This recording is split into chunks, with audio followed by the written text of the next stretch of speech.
Hey, everybody, welcome back to Capitalist Culture, where we spotlight leaders shaping free enterprise, patriotism, and servant leadership.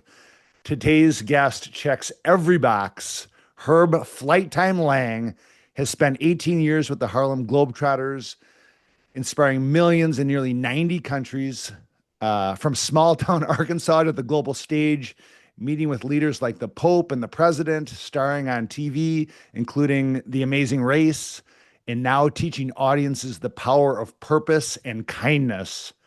Herb embodies what leadership is all about. Herb, welcome to the show. Super excited to have you.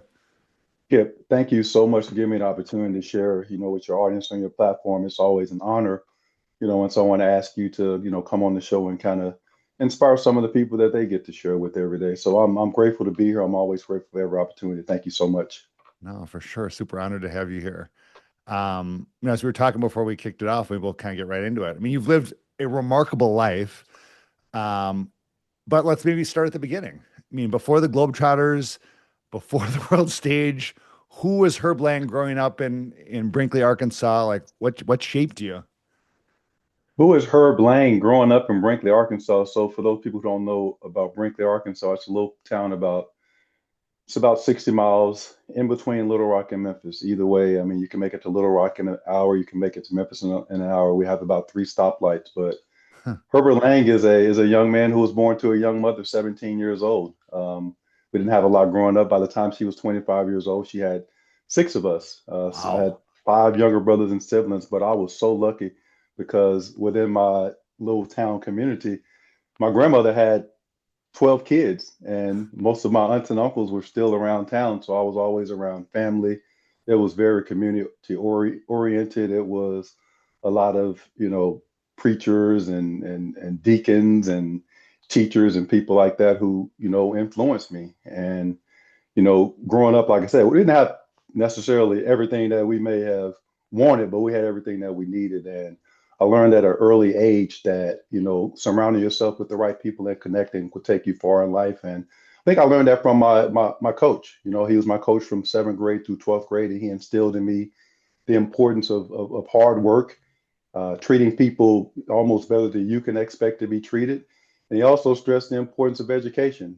For me, Mm. education was not something that was really, pounded in my head, like within the home. But my high school basketball coach let me know that it would be a ticket for me to be able to go and see the world and have success in many different ways, along with sports. So I mean, he got me into sports. He explained the importance of education, and as a result of that, ended up surrounding myself with some really great friends in high school. Five of us graduated with honors. Four of us had scholarships, two basketball, two football, and that's out of 60 people in the class. Jeez. And, and so I graduated with honors, was president of my class. I ended up going to Centenary College, located in Shreveport, Louisiana.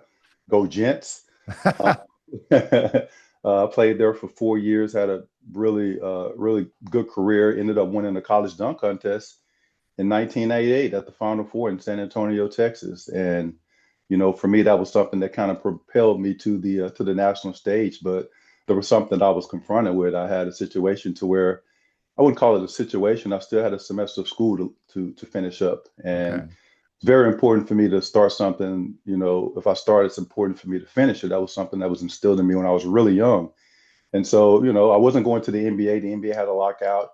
So I Okay. ended up going back to college. I did my student teaching. I taught at the biggest high school in Shreveport, Louisiana, Southwood High School, where Terry Bradshaw Huh. uh, played football at. And, I graduated and I ended up working as a personal trainer for about 10 months before the Harlem Globetrotter opportunity came as a Okay. result of a friend of mine going to a Globetrotter game. And he was my roommate at the time. And he came back with a program full of excitement about what he had just witnessed and saying to me that, I think that you can become a Globetrotter.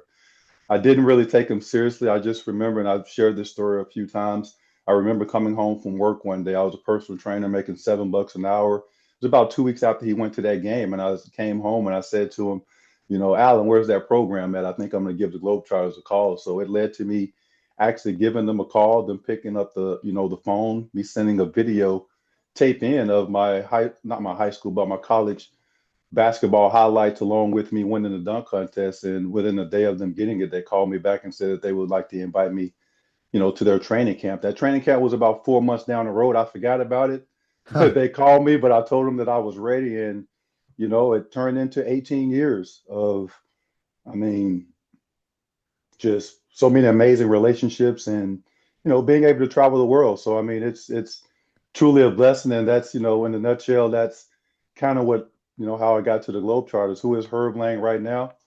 Motivational speaker, inspirational speaker. I'm an actor. I'm involved in, many different things. I'm involved in fintech, a startup company called Anyway Pay, which is, consolidating the way that people accept money, which I'm really excited about. I partnered up with them last year, and just recently I got involved with a animation company with a cartoon called God's Gang, and it's a Huh. combination of four different religions of characters working together to make the world a better place, which is straight in alignment with Huh. me because from my travels, I gained so many different friends from different religions. And I I'm just sure. realized that we have so much more in common than we think. And I'm, super excited about it, along with my mission of kindness is free. So, I mean, just in a nutshell, that's a little bit about me. I'm happy to go into detail about anything that may have stood out there that I shared with you. But yeah, that's me. I'm all about people. I love people. I think the world is a beautiful place. I've traveled to almost 90 countries in the world, and I feel like we just, we need to expand and just go out and learn and see more. That's incredible. So I gotta ask, so winning the like, so what were your dunks to win the dunk contest in college? How would you Yeah, so describe those? Because I mean, now everyone's, watched NBA dunk contest. People are watching college dunk contest. They can visualize, in 1998, what were the dunks that won it for you? that is I'm glad you asked that question, Kip. So, I mean, when it comes to the athlete now compared to the athlete then, I am not, and I've never been one of those people that are stuck in the past and say, well, this person is better than that one or this, and but I am a realist as well.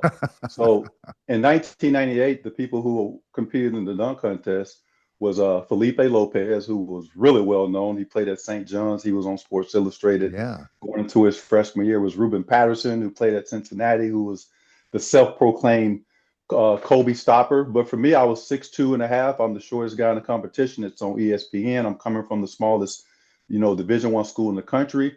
And my thing was I could just jump really high and I can do some pretty, cool acrobatic type things in the air. So for me, the main thing was not to miss the dunk. So I had in my mind, 4 dunks that I was going to do. I would probably have to say the dunk that really got me into the final was a 360. It was like a 360 windmill. I almost kind of put my hand over my eyes, kind of like D Brown did back in the Yeah. I early remember '90s that. when he was Yes.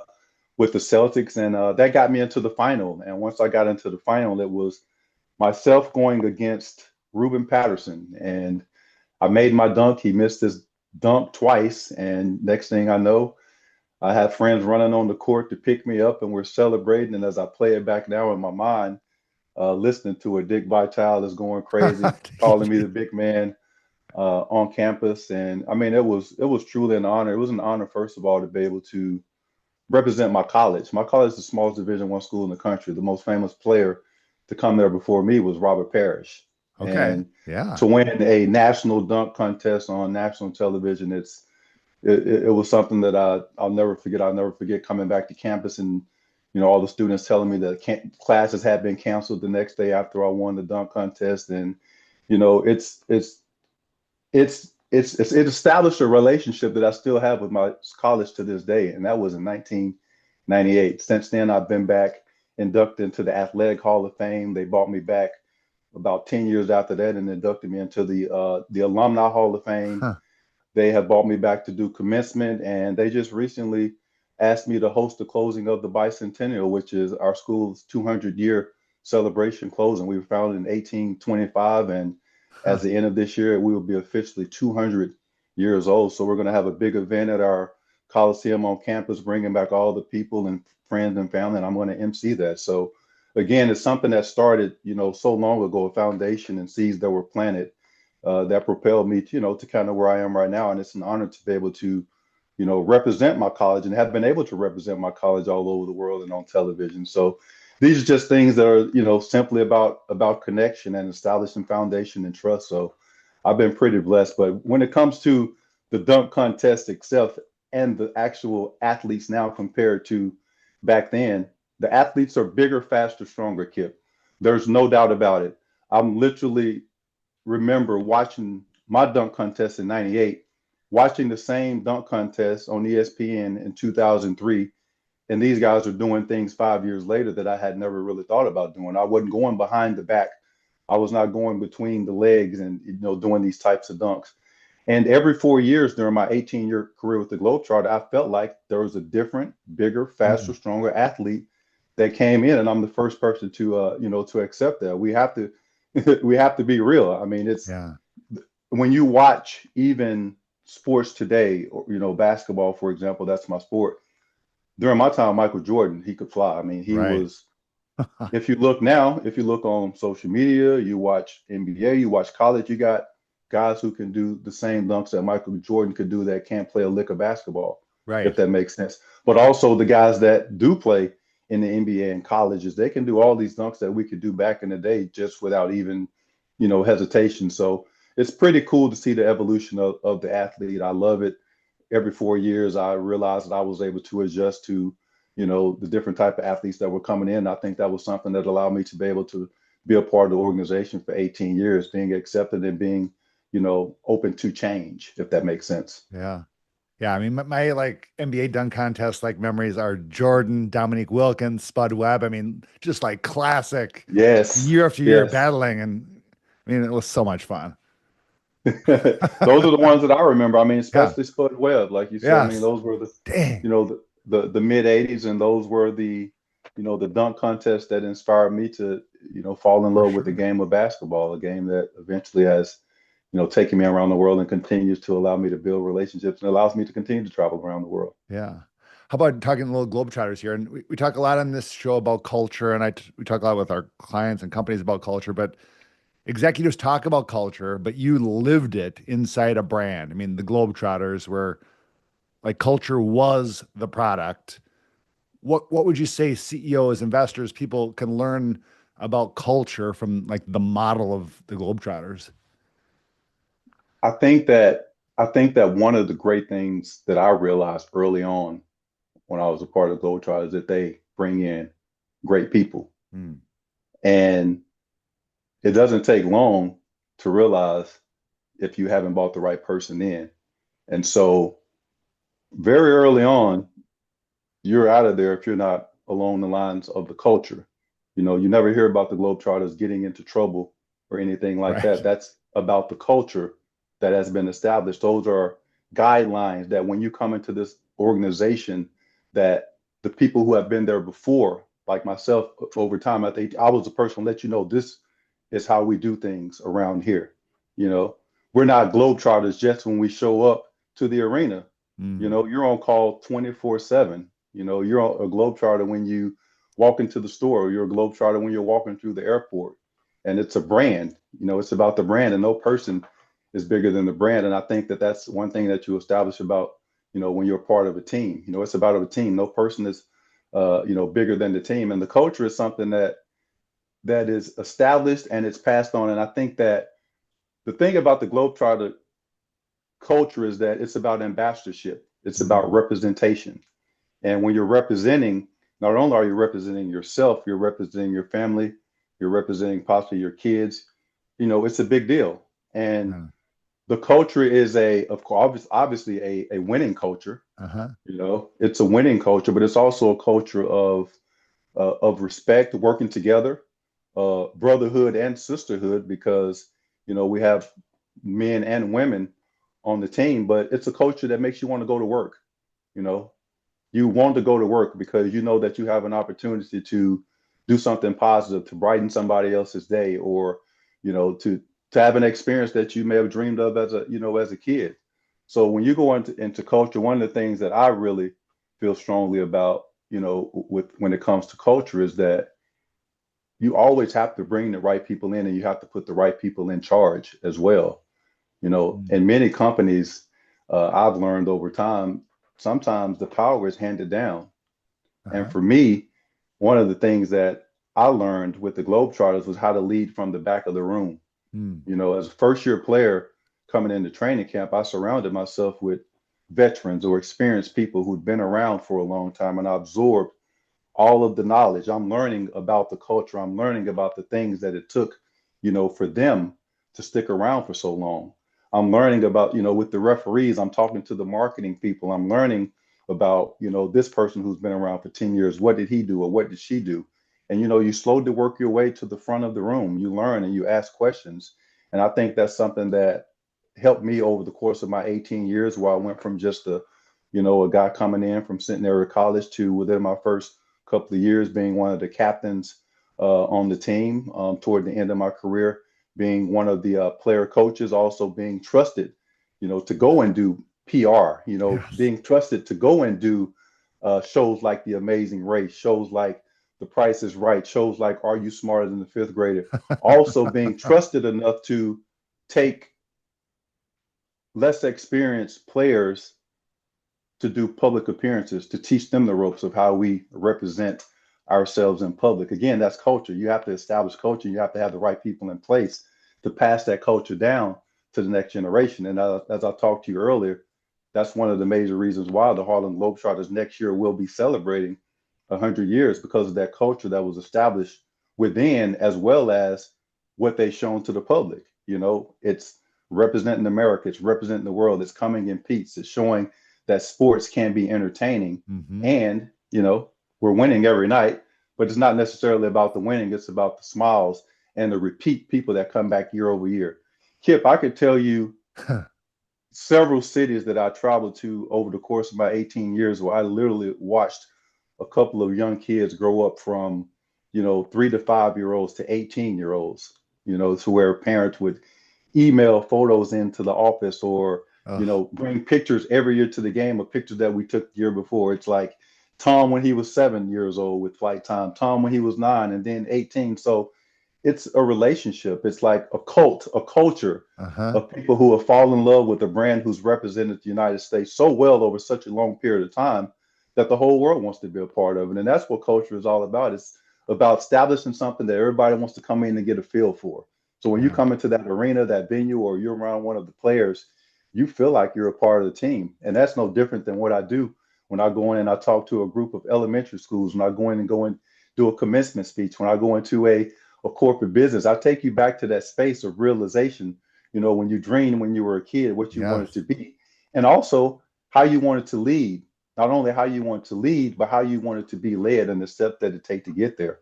And these are all things that I learned throughout the course of my life. As I mentioned to you before we got on, my mother, when I was 14 years old, she started dating a fish farmer. They got married when I was a freshman in high school, but I worked on a fish farm Huh.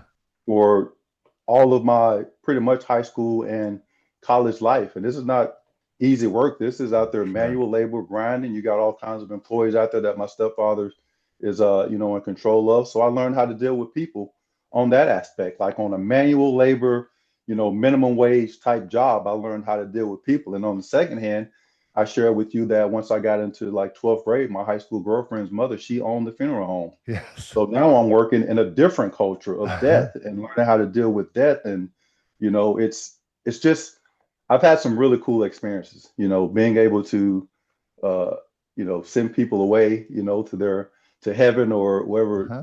your religious belief is, but to realize the importance of every day and not take days for granted. And that's something that I learned really on those couple of years that I worked in that space of the, funeral home environment when I was in college and in high school. But when you talk about culture, it's super important. Culture is what allows organizations and brands to be around celebrating 50 years, 100 years, 200 years. I mean, the United States coming up on 250 years next year. Right. That's a culture. We Yes. have established a culture. We have established a culture that a lot of the world has tried to, follow to a certain extent. We Hmm. are the epitome of what democracy looks like. And so that's a culture.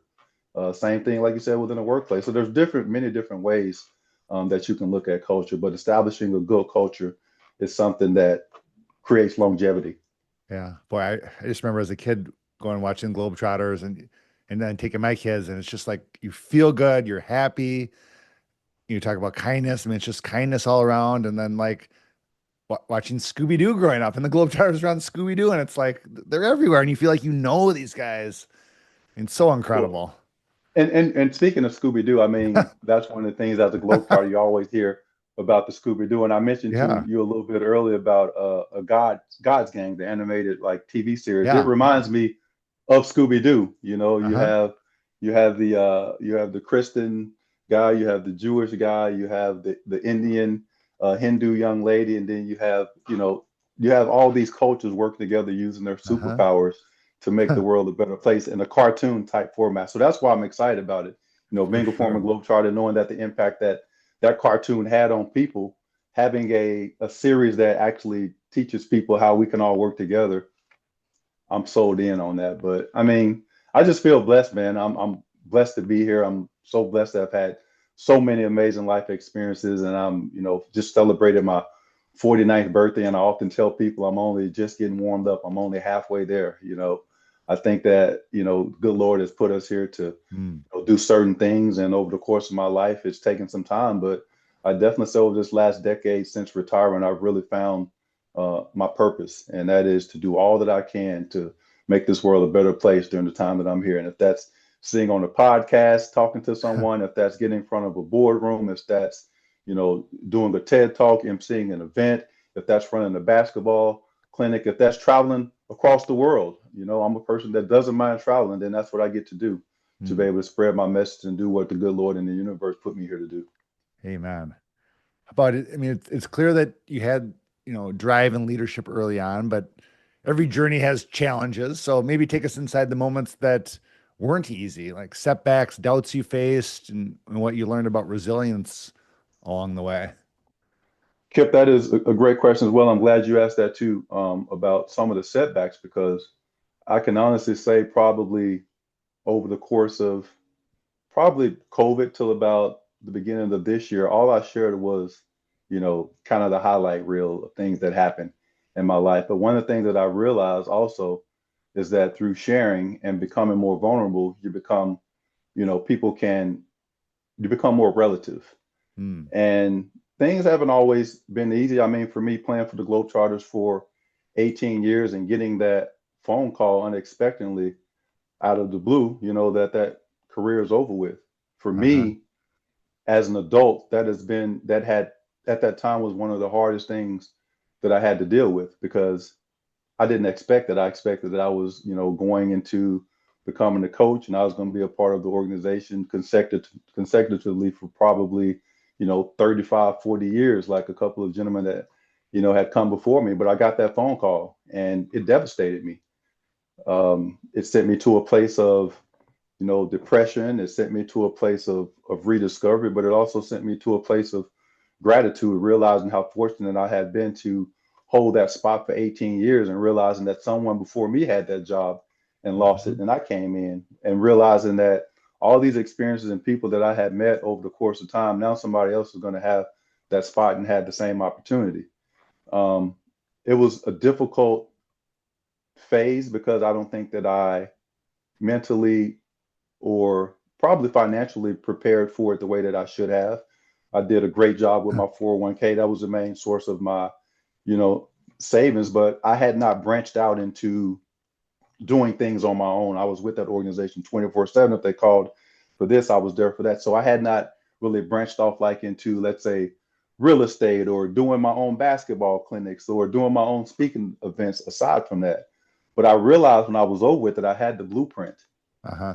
Took some time, but I realized that I had, the blueprint. So once I got past, the depressing part of it and had these conversations with former teammates who had also experienced some of the same things, I began to step out of it and accept that this was the next phase of my life. I started a Facebook group for all my former Globetrotter teammates, opposition teams. We grew from, 50 members to 250 members over COVID, and we started to meet twice a week during that time.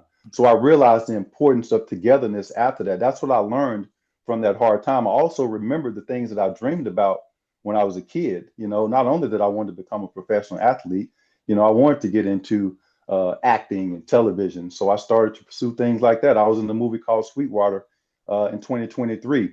I realized also during the course of my career that so many people would hear the stories I say and they say, man, you should write a book. And so what I did was I went out and I wrote a book. projects, popes, and presidents to kind of tell my story Nice.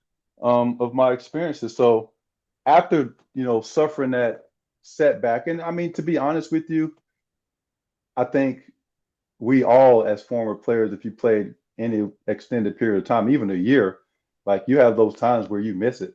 But the Mm. beautiful thing about it is having a space like a space I'm involved with now, the National Basketball Retired Players Association.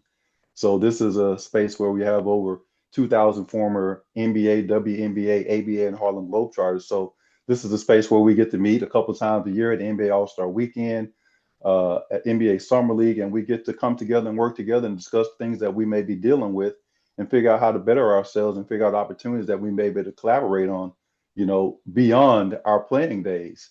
But when you're transitioning from a career of 18 years that ends unexpected, and then you're going off back into the real world, it's difficult for me to even explain, to you when you go from making a certain amount of money to starting from ground zero Yeah. unexpectedly is a different. But the thing about it is, I'm so grateful because I also feel like God in the universe doesn't put anything on us that we can't handle. And Hmm. so for me, everything that happens to me, these are things that I get to share. These are things that I'm sharing with you that I share on the stage. I talk about the tears that I shed that day when I got that phone call. I talk about the emails that I sent 2 days later to every person in that organization, thanking them for the opportunity that I had over the course of that time. We're all going to be forced with setbacks. Mm. This time last year, I was dealing with a car accident. It was a life, it was a life altering moment. It was a near death experience. Ugh. I was heading back to Arkansas, driving back from California with my dog. My stepfather had just been diagnosed with stage 4 lung cancer, and I Mm. decided to go back and help my mom drive back and forth from my hometown of Brinkley to Little Rock.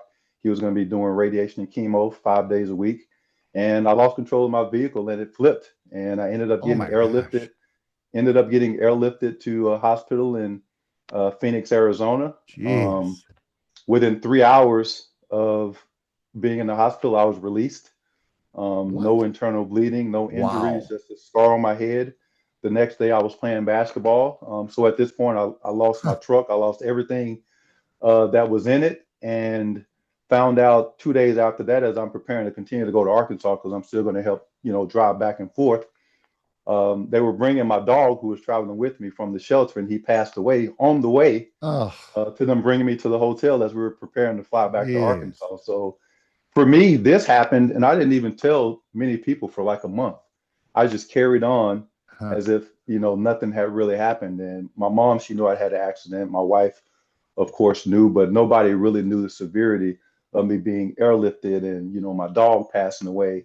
And, just having to continue to keep going because I'm also dealing with in Arkansas, I'm driving my stepfather back and forth, to chemo now. And so, but again, these are just things that they make you stronger, they make you Yeah. human, and they make you realize that, hey, I'm lucky to be here. I just recently shared with someone else about this accident that I had with the truck, and it felt like a out of body experience. It felt like I died and was born again, Huh. and I get to, just got a second chance, and I'm so grateful for it. It's not something I can, you know, cry about or complain. I just feel so grateful it happened to me. I didn't die. My dog did pass away, but I'm still here, able to, complete the mission and the task that the good Lord in the universe gave to me. And that spread the message of kindness and how to lead people the right way and what things Yes. that we can do to make this world a better place based on my experiences. I've been around the world. I've been united. I've been, Huh.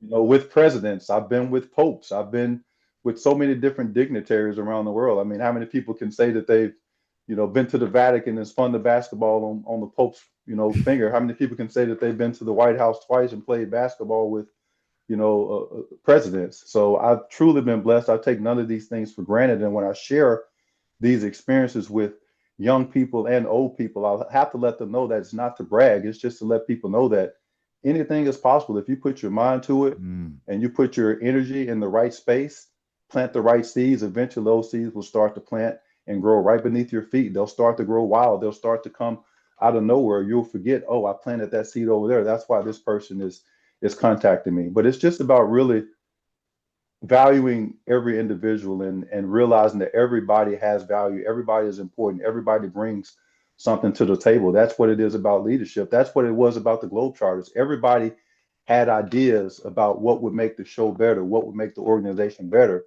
When you're a leader and you're open to taking in those ideas, you're giving your organization, your company, an opportunity to expand and grow.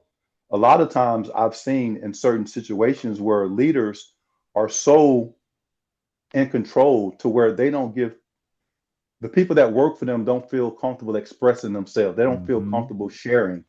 We all have ideas. If you don't allow your employees or the people that are working on your team to express and share their ideas, who knows what you're missing out on? What those employees do, they go out as Lyft employees and they become Uber, and now Right. you're in competition.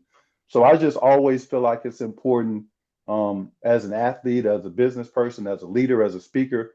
First of all, you have to be able to listen. You have to be able to listen and take other people's idea, let them know that they are valued. You may not apply all of these ideas, but we have to have a listening ear. Oh, very good. How about, I mean, for many athletes, being on the Globetrotters, being Pope president, doing all those things, like that would be the peak. But obviously, you did not stop there. You turned it into something even bigger. Maybe talk a little bit of how you made that transition from being known for what you did on the court to being recognized for now, like your purpose and your mission that you're living out today. Yeah, Kip. So, I mean, again, having an opportunity to be a part of such a historic organization, the Globetrotters, again, going into their 100 year next year, for me, it was magical, and it's been magical to see how people will respond from simply a spin of a basketball. Huh. The simple spin of a basketball, like people think and it is. I mean, it's a gift, and it's not easy. But with everything, I tell people, with enough practice, things become easy. Yeah. The thing about this basketball is that I've been able to use it as a tool. This basketball, some may say it used me for Huh. 18 years or 4 years of college. I don't think so. I've been able to use this basketball as a tool to show me my purpose around the world.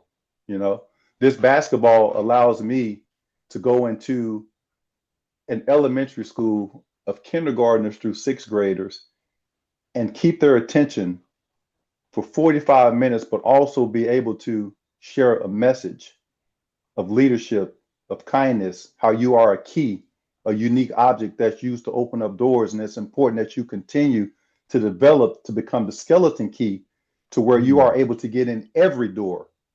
So this basketball allows me to capture your attention, maybe 3 to 5 minutes. I put that basketball in and I talk to you about the importance of kindness, the importance of leadership. I tell you about the journey that I've been on. I talk about how, some of us may have advantages over others and may not, but at the same time, how we're able to level the playing field. And a lot of leveling the playing field is the person that you are. Are you a person that people want to be around? Are you positive? Are you a leader? Are you a nagger? What kind of person are you? Do people want to open up the door and let you in? How many doors are you able to get to? We're all the key. So this basketball is a tool that I use to be able to deliver my messages. The magic of winning. What does it take to winning? What's culture? How can we change the culture? When I was playing with the Globetrotters, I had many coaches throughout my career. Over 18 years, I probably had 10 to 20 different coaches come in over the course of my time. And one thing I learned and decided is that I would never let a coach or a leader dictate my career. Mm. Those coaches come and go, but I could adjust to whatever coach was coming in and still be able to play for this particular coach, if that Yeah. makes sense. Yeah. So the thing that I learned is how to adapt to leadership, how to adapt to change, but also how to lead people in different ways. One of my college coaches told me in college, he said, you can't coach everybody the same. You Yes. can't. Right. And so what that means is you have to learn the people that you're playing with or playing underneath you or working underneath. You have to learn about them. And a lot of times leaders don't want to get to know the people that are working for them or beneath them because they don't want to have the personal relationships. But at the same time, in order to lead people effectively, you got to get to know some things about them. What drives them? Can they handle me yelling at them? Do they need a pat on the back? Everybody has to be coached differently. And these are things that I think I picked up along the way that have allowed me to become a pretty decent leader, a people person, a person that people respect and allow to come in and share my ideas and experiences of traveling the world and being involved in so many different sectors. Yeah. Are there any, I mean, during time with the Globetrotters, any defining moments from that chapter that shaped, yeah, I'm sure there's a million, but like that come to mind, just shaped how you see leadership and influence today and how you're putting that into practice? Yeah, absolutely. I mean, the way that there was the moment, the moment I'd say is when I got the opportunity in my 15th season to be player coach. And so Yes. with player coach, it's probably the biggest responsibility within the organization, to be honest with you, because as player coach, you are taking a team, let's say overseas. You got 10 guys and a couple of girls underneath you. You got the opposition team that's traveling with you. You got the tour manager. You are in control of the entire tour. You are coaching the team on the court. You are deciding what time you leave from city to city. You decide what Okay. you are reporting back to the United States how the games went, every single night. At this point, I realized that I've made it to a point to where I was respected enough to where this organization, this historical organization, trusted me as a leader of men and women. And so for me, I realized at that point that I was put here, to be a leader. I had been the captain of, every basketball team that I've been on in college and in high school. And now here I am being trusted and with gratitude, being trusted to, take a group of young men and young ladies around the world. And, what greater honor, could you ask for? And, ever since that point, I realized that that's what I'm here to do. Even with the Retired Players Association, I've been on the member and services committee for the last 3 years, serving, trying to figure out what can we do to serve our members? What can we do to better, create opportunities for them and ourselves? Yeah. Yeah. I mean, this is just the kind of pivot we talk about so much on here, just like turning success into significance. Um, how about any lessons from the journey that you apply directly to like how now, like leading teams, shaping culture, creating lasting impact? I mean, your kindness is free message. Maybe talk a little about that. Yeah. So I like to talk about the kindness is free message in the form of branding. Hmm. So when you think about the Harlem Globetrotters, you think about the brand. And when you think about that, you think about that basketball spinning on the Yes. finger. Okay. I learned with that organization the importance of branding. So for me, within a couple of months of getting that phone call, I began to think I have to brand myself. I don't want to create any confrontation or conflict with the Harlem Globetrotters brand as I continue to, go out and try to do the next part of what my career looks like. So immediately I said, I need a brand. Hmm. I am former Harlem Globetrotter flight time, but what is my brand? And so I thought about, my career and what were young people talking about in 2015 or, between 2010 and 2020. It was all about swag. Oh, you got to have swag. So I came up with the brand Swag Ball. And Right. that's the brand that I trademarked. I went through all the process of, doing a couple events and, branding basketballs and pop sockets and stuff. And I trademarked my brand, which is Swag Ball. And what Swag Ball means is just having fun, having swag, being cool in everything that you do. Doesn't have to be sport. It could be driving the car, you balling. It could be playing football. Just have swag, whatever it is, And what came from that was the birth of Kindness is Free. Throughout my whole career as a Globetrotter, if you look through the programs, they would ask, what's your motto? My motto was also patience and kindness. I was also always taught it's important that we be kind to one another. So I remember one day during COVID, I was on a podcast. I can't remember what podcast it was exactly at this time. And the guy, we were talking about kindness, and I said it out loud. I said, man, kindness is free.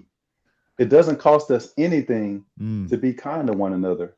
And ever since then, I just started to say it. Kindness is free. Kindness is free. And I began to brand it. The first brand that I did was kindness is free, breaking out of bars, out of jail, basically. Basically, the words kindness is free, breaking out. The logo that you see now with the lips or the mouth is a logo that came about again during COVID. During COVID, we all had the mask on. Nobody was communicating with each other. And for me, it bothered me because I love waving at people. I love saying hello Yeah. to people when I'm walking through the grocery store. And so I came up with this sketch of a mouth speaking out, kindness is free. I sent it to one of my former teammates who does artwork, and he came up with this logo, and I had it on mask. And so if I'm walking It's through the great. grocery store, you'd see on my mouth, and it became my logo, kindness is free. Now it's on my shirts. I have a store at Swagball at launchcard.net to where people can buy their merchandise. I also print it up at home. But that's my message. Kindness is free. Everything that's happened in my life, Kip, has been a result of people believing in me, giving me an opportunity, oftentimes believing in me more than I believed in myself. I Mm. didn't share this with you when I was telling the story about my basketball scholarship, but I got my basketball scholarship to Centenary College. They never saw me play basketball. There was a kid from my school who's 2 years older than me from my hometown who already was playing there. He knew that I was being under recruited. He told them about me. And that's how I got my basketball scholarship. Division Wow. One school gave me a scholarship without ever seeing me play basketball. Eventually, they saw me play in the state all-star game, but they knew based on what this young man and his father shared that I was ready. The Huh. way that I got with the Globetrotters, again, it was my college friend, roommate. He went to the Yes. Globetrotter game. This wasn't in my on my bingo card, as we say these days. This wasn't Yeah. something that I imagined. It was him going out on the limb, taking this program, getting the phone number, and saying, "My friend can be a Globetrotter." You know, the way that I got on shows like The Amazing Race, I've been on the team for about 8 years. I hadn't done a lot of PR type stuff to where I was being on television. Uh-huh. New ownership came in, and the president at the time who came in was Kirk. His name was Kirk Snyder, and he said he'd been watching us for about a good year and a half, just kind of watching blindly without us knowing before he came on as president. And he put me in the forefront. He said, "I want you to be one of the faces of the organization, along with Big Easy, who I did The Amazing Race with, and a couple of other guys, Special K Daly and Shane Huh. Christensen." And so that's what led to The Amazing Race. He wanted people to not only see us when we came to their cities to play, he wanted people to see us on television. He wanted people Mm. to recognize us, through the airport, the same way that people recognize Curly Neal and Mel Ark Lemon and those amazing Uh-huh. legendary Globetrotters, Sweet Lou Dunbar and Geese Osby, the same way that they did. And that's exactly what happened, during that time from, kind of 2007 to 17. We began to appear on a lot of shows. We were on, shows like American Home Makeover Edition and, Right. The Price is Right, as I mentioned, and just so many, you know, different opportunities that we had. And the team now is doing actually really well. I follow them. I still have a couple of teammates that are still out there playing. They have a great show on NBC called Play It Forward that comes on every Saturday morning, which they go out into the community and do great deeds for people and put smiles on people's faces. So, I mean, again, I haven't really been a part of the organization for 8 years, but I go to the games every time they come and I support them, and Uh-huh. it's just a great legacy that was created now. What was 100 years ago. Yeah. How about you talk about magic of winning? What does that look like outside of sports? Out in the real world, as you referred to it earlier. The magic of winning outside of sports. Yeah, the magic of winning. I mean, it's a simple formula. I mean, it's about teamwork. It's about collaboration. Mm. It's about lasting legacy. These are all things that I mentioned earlier. This is why the Harlem Globetrotters are now going into 100 years. It's about, you know, being able to collaborate and work together. And when I talk about like collaboration and work together and magic, again, I talk about you have to be able to adapt and change, Kip. You have to. If you're not willing to adapt and change, then you're going to become extinct. I can remember early on in my Globetrotter career when people would come to the game with their video cameras and they would repeat on the microphone, no video recording, Uh-huh. absolutely not. You will be removed from the arena. And now it's encouraged. When you go to events, when you go to a Globetrotter game or a monster truck event or a Ringling Brothers Circus, they want you to video, they want you to hashtag, they want you to promote. Yeah. Things have changed. That was Yes. something that has evolved over time. So we have to recognize these things. You know, that's magic. It's like I recently emceed an event in Kentucky where it's called the Innovate Summit. And I was doing a little bit of research on things that I could talk about. It's similar to Blockbuster Video being able to purchased Netflix back in the day. Okay. Hmm. Blockbuster didn't see it coming. Yeah. Netflix took over and Blockbuster is no longer in existence. They could have purchased them for little to nothing, but they weren't. They were stubborn to the point where they didn't see change coming. And Hmm. so I think it's important for us to loosen up our stubbornness in order to have the ultimate winning mentality. And that's the magic of it. It's not like a magic. It's actually doing the work. You have to be able to, to do the work. A lot of times people see people like myself or people like you pop up on the stage winning a dunk contest or being the head of a company. It's not something that just happened overnight. There's been a lot of hard work that was put in. I didn't just get that scholarship, to go to Centenary College. I was out there running in the rain. I was out there running stairs when nobody else was out there. I was out there taking shots on the basketball hoop when it was cold and snow on the ground. What you saw is a little bit of what the finished product was, but the magic was happening before you actually seen it. So the magic is actually happening right now when I'm booking these events. The magic is happening when I am reaching out, to these CEOs or these principals or these superintendents, or I'm on the internet looking at the emails to be able to reach out when I'm jumping on the phone to make these phone calls and selling myself as to why you should bring me in. That's when the magic is actually happening. The final product, the win happens when here it is, here's the product. This is what we're delivering. And then the business, for example, here's the car. This is what we've been working on. You Uh-huh. know, here's the program to where now you can run your business by itself for 2 weeks. The magic has been happening over time. The magic of AI, the magic of AI, it's been happening Hmm. over time. This data has been collected, what, 40, 50 years. Right. The godfather of AI, he's been collecting all of this information over time. And now we're just getting access to it mainstream over the past couple of years, I'd say. But it's been building, the magic has been building over time. And now when we put something into that chat GPT or, the artificial intelligence, when it spits out what we want, we're like, wow, that's magical. You know, Mm. that's winning, but it's the finished product. It's the Yeah. finished product, but it's also the work that goes on that people don't see. That's a part of the magic of winning as well, Kip. Yeah. How about when you're going and talking to the youth, kids in school? Are there any like I don't know if you allow time for them to ask you questions or maybe afterwards, like are there any common themes or questions you're getting from like kids, like those rising up, the next generation here? Like what do they ask you about? What are they interested in? What insights can you draw from that? I mean, it's always great to hear like Yeah, you talk about being smarter than a fifth grader, that show. Like it's always great to hear what's on the minds of kids because they'll speak the truth. yeah. Kids are awesome. I mean, they're my.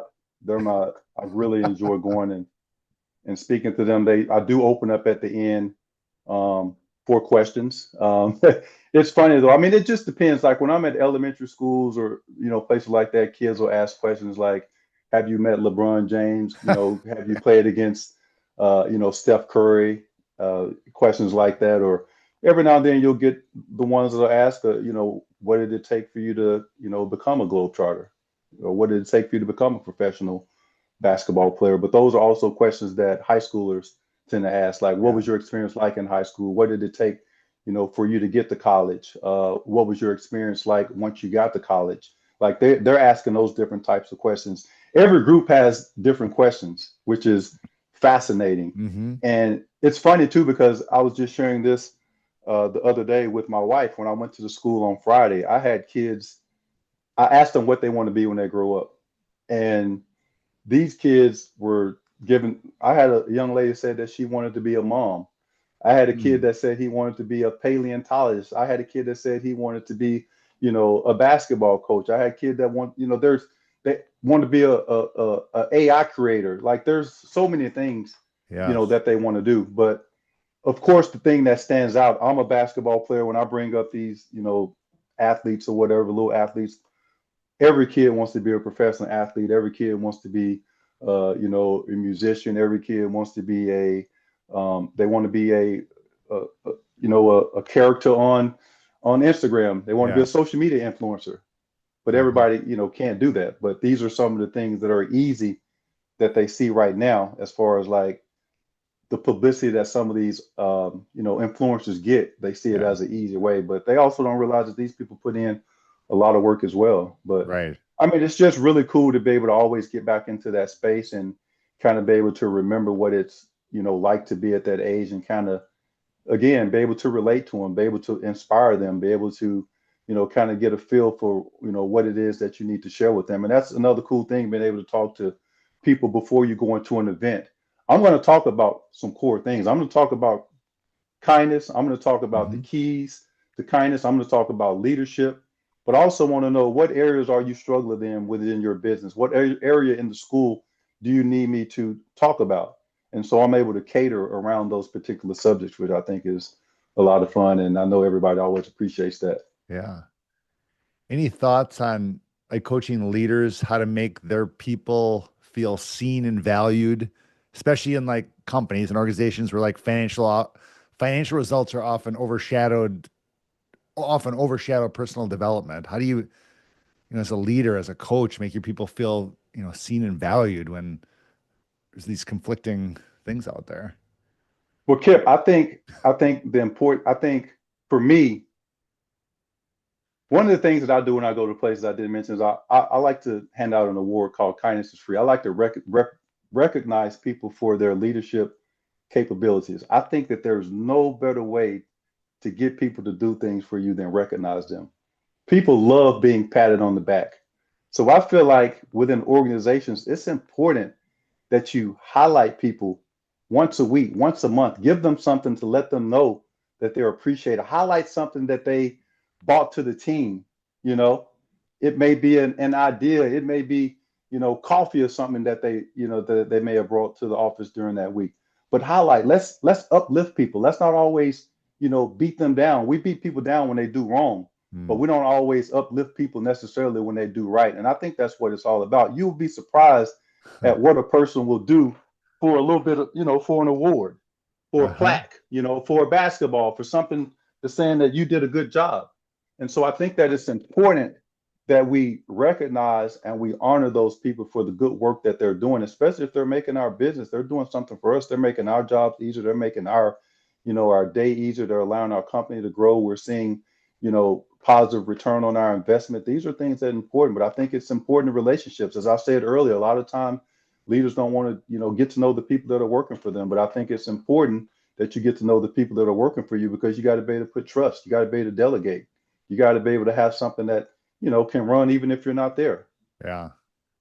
How about just kind of thinking like the next generation too? If you're mentoring the next generation of people in business or athletes, leaders, what would you say is the single most important principle they should hold on to in building their companies or achieving as an athlete? And just kind of core message you give to the next generation coming up? Yeah, I think the next generation coming up, I think it's important to be open minded. I think it's Mm. important to realize that change is inevitable. And if you're not open to change, then you will get left behind. So I think it's important, again, for leaders, for young people, to not put all your eggs in one basket. Explore, figure out. I was always told, you're never going to make it to the NBA. You're never going to be a professional basketball player. So, okay, that's fine. I decided to get my degree in health and physical education. Never taught in the school, but I get to travel the world educating.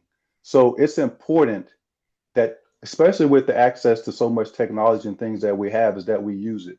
And as young people, I would say explore, try different things, and figure out what works for you. Figure out not just one thing. I'd say figure out two or three things that you can master, that you can do. Figure out ways that you can get different sources of income. I mean, for me now, I get income from real estate. I get income from merchandise. I get income from speaking. When I was with the Globetrotters, I only got income from playing basketball. Yeah. But I've learned since then that I have to branch out. You have to be willing to have conversations with people outside of your comfort zone, you know? So you have to be willing to adapt to change. I think that's the most important thing. You have to see it coming. You have to identify, pay attention. It's free, just like kindness. I tell people kindness is free, pay attention. It's free. So I just encourage all young people to pay attention. Don't burn bridges. I mean, we're losing the importance of the human factor, but at the end of the day, I mean, we are the ones who make the decision. So do not disvalue the relationships that you have with those people who are close to you, and be open to having new relationships. Pay attention to what's going on around the world, because we are more connected than we think. And if we don't Right. realize that, we should have known that, during COVID. And the world is a beautiful place. I love the world. I Yeah. love everything about this world. No, that's excellent. How about this stage in life when you're thinking about winning culture impact? What does legacy mean to you? How are you trying to build lasting legacy through all the different ventures and things you have going on? I'm, it's all about legacy now at Hmm. this point. It's about making sure that when I'm gone, I'm still here and my kids are good. That's why I started this brand, Swag Ball, kindness is free. Everywhere that I go, I try to make sure, again, like I said, leave something behind to allow them to remember you. If that's a plaque, if that's a basketball, it's legacy. It's a message. It's a mission. It's when people now see something relative to kindness, be it teachers. I get so many direct messages, pictures. Kindness is free, kind acts of videos from people doing things. That's legacy right there. You know, when people think of kindness, or they think of the Globetrotters, but now even more so kindness, they think about me. And I think that's something, I know that that's something that would not have been the case necessarily 5 years ago. So that legacy is something that is around long after, we're no longer here. That's what Abe Saperstein did when he founded the Globetrotters back in 1926. He's not here anymore, but still people are talking about the Harlem Globetrotters. I've met his granddaughters. I've met his daughter. Oh, It's legacy. People are still talking about this amazing team that started at Wendell P. Phillips High School back in 1926, that is now 100 years, been to over 125 different countries, and inspired and probably changed the way that we view the game of basketball today. So that's what it's all about. That's legacy. That's what I'm doing. That's what he did, with that brand. And that's what I'm doing with my message of kindness and teaching people how to lead in the right way. that's amazing. 100 years of the Globetrotters. That's incredible. 100 years.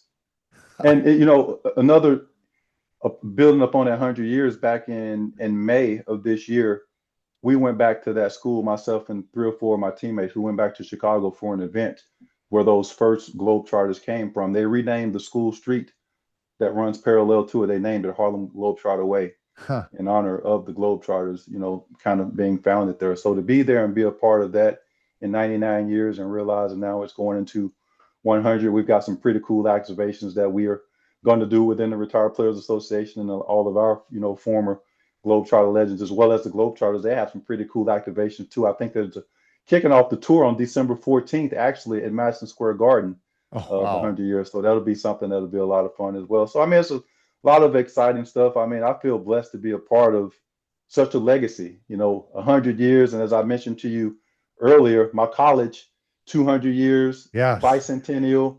I mean, there's so Incredible. many monumental things that are coming up. I'll be 50 next year, Yeah. so 50, 100 years of Globetrotters, 200 years of Centenary, 250 years of America. I'm excited. Yeah. So at almost 50, can you still dunk? I mean, that's the real question here. Can you still get up and dunk the ball? Well, if you give me probably a girls Okay, basketball, okay, yeah, I can. okay, Absolutely. I can still grab the rim two hands vertical. okay. Yeah. But when I play, I try not to dunk. At this point, Kip, it's high risk, low reward. I feel you. How about success? Just for you personally, what's your definition of success? You can take that any direction you want.